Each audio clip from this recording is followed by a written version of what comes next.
on est prudent, hein. Attention, on garde la distance de sécurité, on prend pas de risque, mais on va vous montrer pourquoi on est en voiture. On est actuellement près d'Orchy et on suit une déneigeuse saleuse. Elle est partie à peu près peu après 9h, peu après notre direct à 9h depuis le centre de contrôle où on vous expliquait que 50 engins étaient en route actuellement et qu'ils venaient se ravitailler régulièrement en selle et en personnel aussi pour un roulement des chauffeurs des différents véhicules. Et depuis 15-20 minutes, on suit cette déneigeuse saleuse.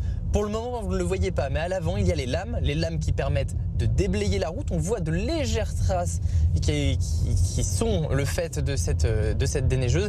Et derrière, la saleuse, vous voyez le petit, c'est peut-être possible de zoomer un petit peu, et on va voir le filet de sel qui est épandu sur la route. L'objectif, c'est de déneiger et de permettre une conduite la plus fluide possible, car actuellement, c'est très compliqué. Certes, on est derrière la déneigeuse, mais on voit les autres axes routiers, on voit les voitures derrière nous, et c'est assez compliqué. La circulation est difficile, les gens sont très prudents, notamment dans les ronds-points où la déneigeuse fait à chaque fois 2 tours pour essayer de dégager la route un maximum. Mais on le voit là, on suit la déneigeuse donc sur notre partie de la route.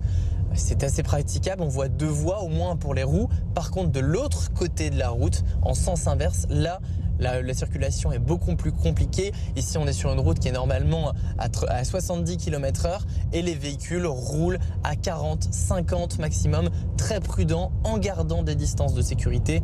Et donc, c'est une perturbation qui va se poursuivre. Le président du département a appelé à la prudence et expliqué notamment que ça va se déporter. Ça allait de Larajois à Lille entre 6h et 8h. Désormais, ça se déplace ici à Orchy, puis dans le Douaisis et ensuite dans l'Avesnois. Aux alentours de midi, la perturbation sera terminée. Mais par contre, cet après-midi, ça sera un moment d'accalmie. Donc les routes devraient retrouver un semblant de normalité. En attendant, pour le moment, prudence sur les routes. Et comme l'a dit le président du département du Nord, il appelle à la prudence et les gens à rester au maximum chez eux.